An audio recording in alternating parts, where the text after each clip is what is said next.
kuongea, ni kuwa na mpango.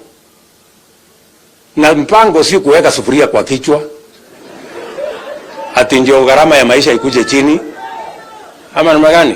Hata uweke sufuria kwa kichwa siku ngapi bei ya unga itakuja chini? Watu waje upuzi.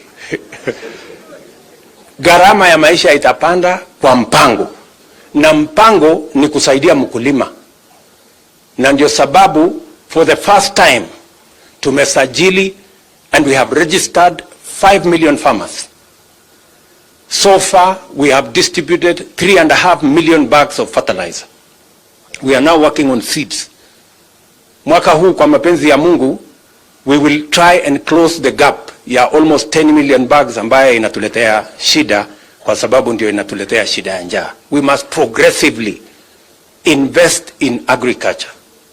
Invest in our farmers. Because dawa ya gharama ya maisha ni ku enhance production. Si ati kwenda kufanya subsidy, unaenda ati kwa mtu ya regorego hapo anasiaga, unaenda kumulipa pesa ati apunguze unga kwa nini, kwa mtu ya kusiaga. Hata ukipunguza ya leo na kesho, si unaona ni mambo ya upuzi. Lakini sawa, sitaki kukombana na watu.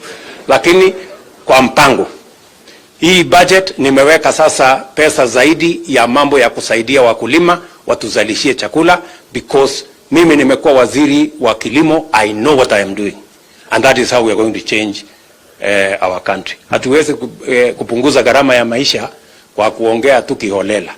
Lazima tuwe na mpango. Tumeelewana Kakamega? That's what I want. Na hiyo ndio mpango.